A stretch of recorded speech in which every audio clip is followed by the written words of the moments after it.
Well, good morning, everybody. Game time, Brian, otherwise known as the mailman, will be back to work tomorrow. But today, I finally feel back. Sometimes when I travel and we're going, getting very little sleep.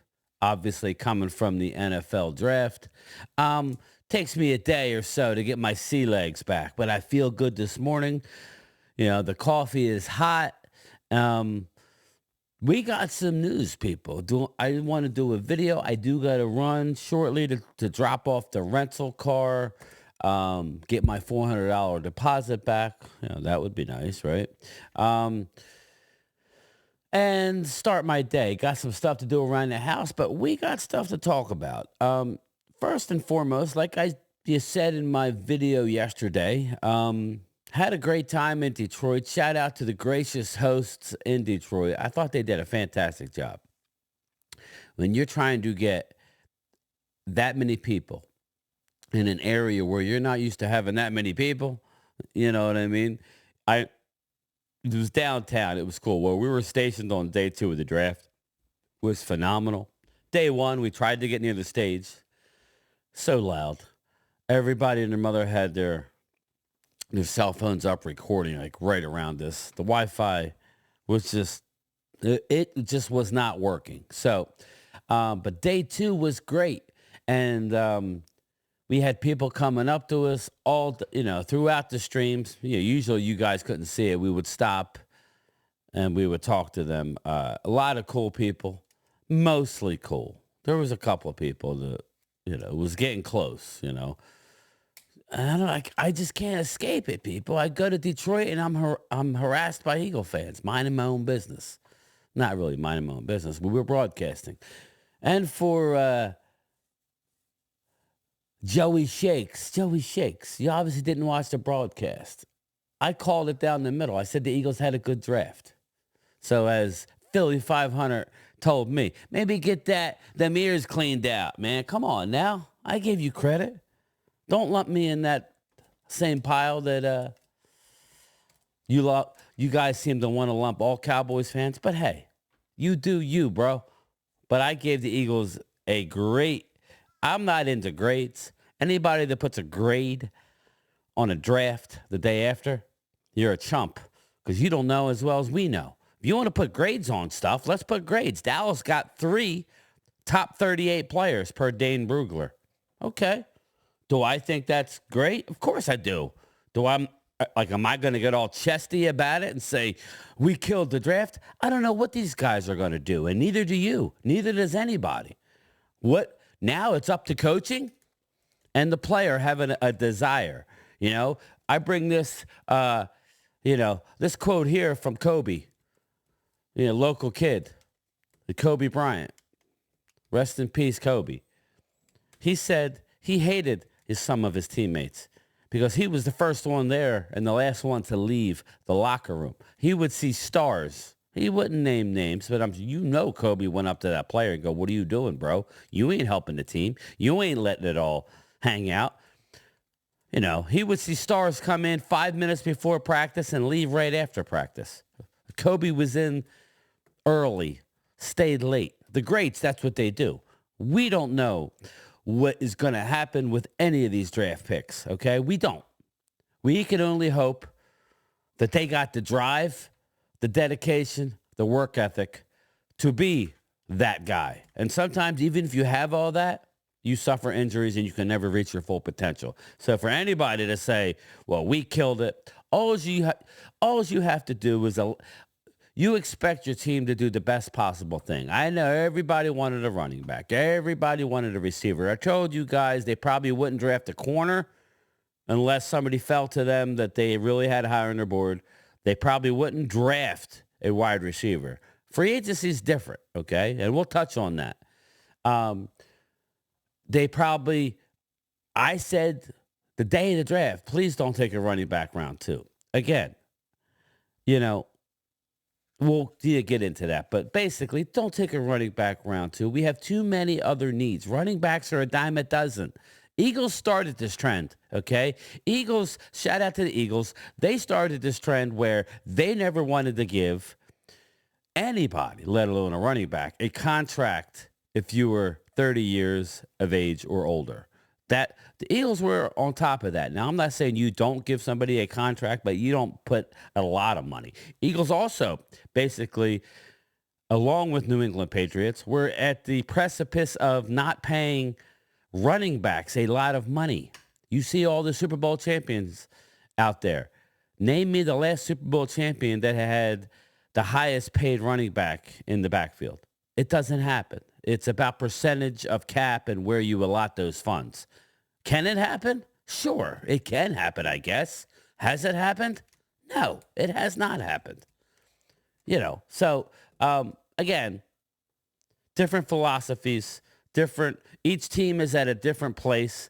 Dallas did what they had to do. Now that it's over, I don't have a problem with it. But I'm not. The flexing, you can flex for your fan base. Go ahead, flex. Don't mean shit. The Eagles lost 7 out of 8 games and got embarrassed in a playoff game. Had they done well since then? Absolutely. There's a lot that takes place between now. OTAs are coming up for these rookies. A training camp. Who stays healthy? How does the offense? There's a lot for each team. Every year is a season within itself. Only the good teams can carry over from good to good. And the last thing I'll say before I get into this draft is if anybody I was on the Philly 500 show, I always like to go in and show my support. I try not to always leave anything in the comments because, you got the trolls like to run their mouth. They like to flex. Whatever, go flex. I came in to show some support, all right? But, for Philly 500 to say that Dallas is going to be in line for the number 1 pick, Shedeur Sanders is going to be number 1. You guys said that they're blowing it up. I got news for you. The one thing Dallas ain't doing is blowing it up. Will they win a Super Bowl? Probably not. Is that frustrating? Damn right. But what is not frustrating is they're going to be in the mix. I haven't even seen the schedule as far as home and away in season. I mean, I know who we're playing. We're not losing. We're not winning any less than 9 games. So anybody that thinks that is clueless and doesn't know the game. But again, entitled to your own opinion. What we're going to win, I doubt we'll win 12. We're going to have a hard schedule. We're going to be anywhere from 9 to 11 wins, and we got plenty of time to worry about that. Plenty of time. But on to the news of the morning. Ezekiel Elliott has signed a 1-year deal worth $3 million. $2 million of that guaranteed. So $2 million, just a little bit above the league minimum with obviously some incentives. Don't have a problem with Ezekiel Elliott. Never had a problem with Ezekiel Elliott. I believe we're going to a more running back by committee approach. And I love it when it comes to having a guy like Zeke who's arguably one of the top running backs in pass protection. You need a running back who's able to pick up the blitz. Okay. But Zeke also, you could dump the ball off to him. Is he what he was? No, nobody's what they were. But again, as I just outlined, you do not need a high-priced running back to win football games. You need smart running backs by committee, kind of like what the Eagles have been doing. And they've won a lot of games doing it. Kind of interesting. I guess they saw an opportunity to get a Saquon Barkley. And Joey shakes. You say, why are you always talking about Eagles? Because we talk about all the NFL teams. We just don't sniff the butts of our own team and tell us how great it is and how great it smells and all that. No, we don't do that. I talk about anybody that I feel that deserves credit or praise, or anybody that needs to be checked a little bit. So again, Eagles did a wonderful job in the draft. Howie reminded me of Jimmy Johnson back in the day, moving around the draft. And that's what you're supposed to do. And yes, I would take Howie Roseman over Stephen Jones. How he does the cap and his trading. Now, the drafting of players, absolutely not. Will McClay is second to none. Maybe the Baltimore Ravens. Will McClay finds diamonds in the rough. I could you recite over and over and over. And this is not year. This is every year. Okay. Every year. TJ Bass last year, undrafted, literally could start. It's going to be the left guard or the right guard of our future when Zach Martin retires. Could possibly be the starting center. I mean, it really does go on and on. Deron Bland, 5th round, wasn't invited to the combine.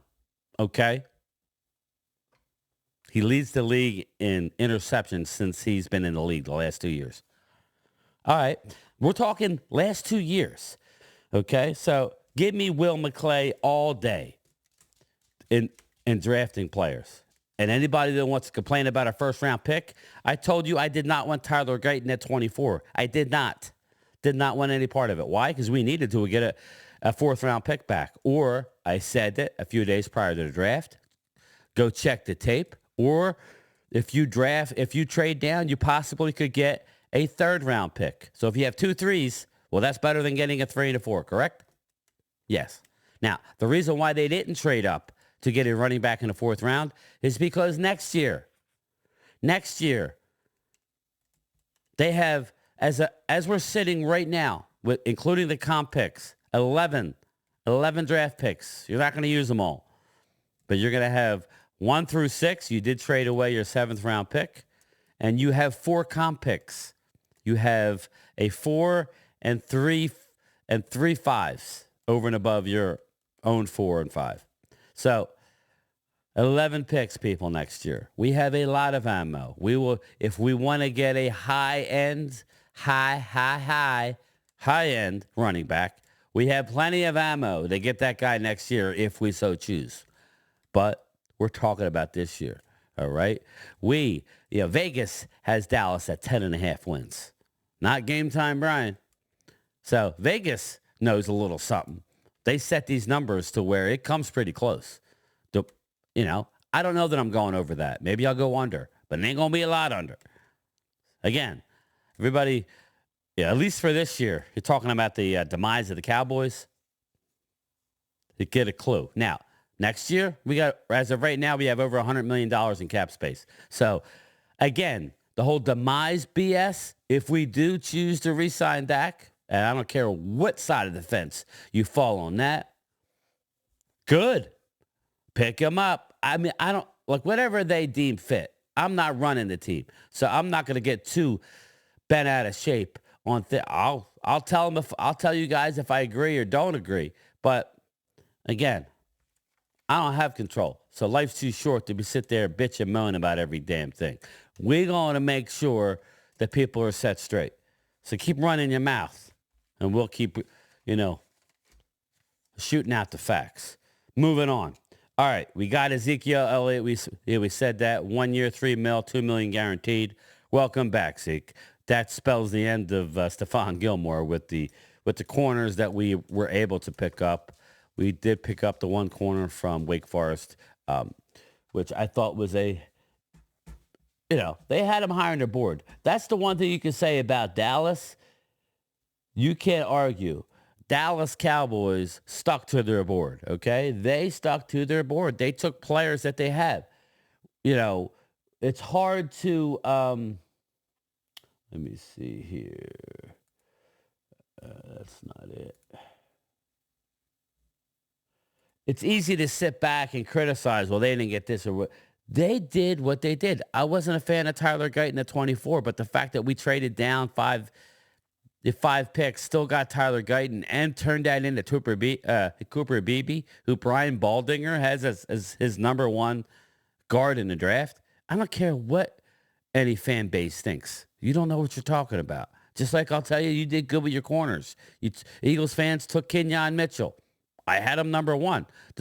I also had Morris Claiborne as my best cornerback in the draft back in the day. So I thought Dallas killed it in that draft. Morris Claiborne turned out not to be a good player at a bigger school in LSU. Okay. Dallas took Terrence Newman with the 5th overall pick. Everybody and their mother said how great of a pick that was. You're getting Terrence Newman.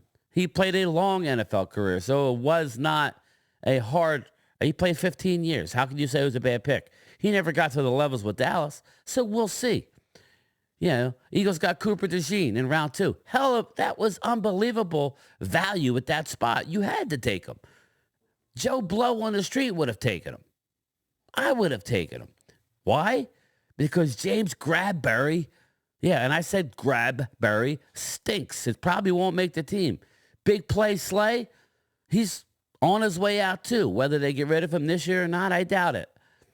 But he does give up big plays. It doesn't take long. When the switch gets flipped, you go from being dominant to average to out of the league. That's just the fact in being a cornerback in this league. So they needed to do that. Tally worked the draft board fantastically, and that's good. But I want to touch on Marshawn Kneeland. Now, obviously, we drafted Tyler Guyton with the 29th overall pick. Let me switch my camera here. Let me switch my camera here. There we go. We got Tyler Guyton with the 29th pick, okay? Let me just give you a quick rundown on each player. Tyler Guyton, this pick may have been a surprise to some, but considering they traded down 5 spots to number 24, still got a left tackle that should start right away, and he will, and pick up a 3rd-round pick. It looks like a move.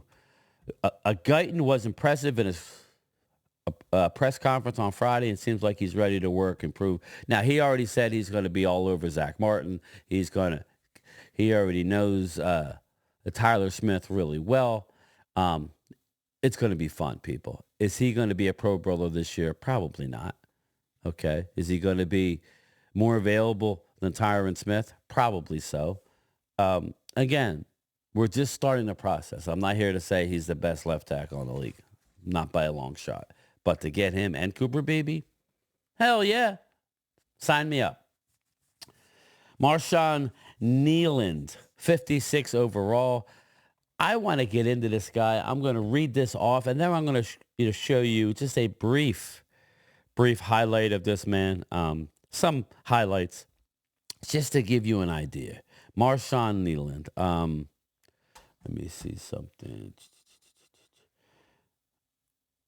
I'm going to read you the overview. Kneeland is a former high school tight end, and his open field ability let me put this off. Agility can be seen when he's pursuing the football around the field. He deals first blows to opponent that often create openings for him. His hands are really, really strong and effective. Okay, the teams might drop him in as a 4-3 base end, but he's actually a more consistent playmaker when he's standing, which is going to be perfect in Mike Zimmer's system, moving him around. Mike Zimmer likes to disguise a lot more than Dan Quinn did. That's why they stuck to their board. Did they not? I told everybody that a defensive end was a sneaky need, but I'm glad they did it. Surveying using his athleticism rather than fist fighting at the point of attack. He's a forceful rusher with relatively simple game plan, i.e. meaning if he's going to play, he's not going to be a guy who's going to be lined up on end down after down necessarily. So if he does do that, he would have to come up with some more pass rush moves. But he does have enough blend to diversify. There are some mismatched pieces in his game, but he offers toughness and talent to mold. The key word, mold. And Mike Zimmer will do that. His strengths, Marshawn Kneeland, his strengths. Runs well and possesses agility to fluidly change directions. Plays with very heavy hands and makes his first hit count. Motor stays engaged, and he's down to chase plays all over the field. Sifts through moving bodies and latches into running back with a good wrap. That's hard for any linebacker / edge rusher.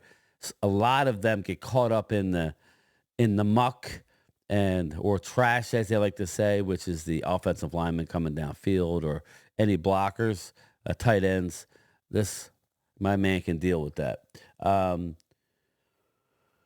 Let's see. generates consistent pocket push with his bull rush. So he does have a great bull rush. He will get penetration, capable of playing with a hand down or standing. Now, we will get into his weaknesses a bit here. Needs to diversify his rush attack with a little more finesse, which means he likes to bull rush and uses athleticism. That usually comes with experience. So a lot of these guys, very rarely does you see a rookie to come out and have a bunch of pass rush moves. We know Micah didn't have them, and he quickly adjusted and was one of the best pass rushers in the league. Can improve a stacking moves and set up rush counters. He can improve at basically setting up his the offensive lineman. Struggles to consistently hold the point when playing with his hand down. Again, they said he's better with his hand up, so he has to get better with his hand in the dirt. Again, that comes with reps and being a coach by professional. That's, in my opinion, that's what makes the Eagles, when they draft offensive linemen, they have Jeff Stoutland as, in my opinion, the best offensive line coach in the league. We have a offensive line coach, Mike Solari, who was there when Tom Landry was there. Wasn't a big fan necessarily last year, so we shall see. We shall see. Room for improvement with hands. Okay, when it comes to handling tight ends, gets pads turned and he can be washed away with zone block. So again, he needs to get better with zone blocking teams. Let's see a little bit of his, just a little bit. We'll go a minute, and we'll see a little bit with him. He's 99. Maybe a little nicked up here, but you'll see that's just great coverage downfield there. No magic there. Just a Western Michigan takedown. Man pressure there, a delayed blitz by Barnuma. Those guys, 3 and 4 guys who. Well, they all are. I mean, we only get 14 of them a year, so they're all big. This pass over the middle, incomplete. This is one of the most consistent players on this Mississippi State team. Hit as he throws, and this is something long arm too, if you will. Mike Wright in at quarterback with Will Rogers. 6'3", 267 pounds.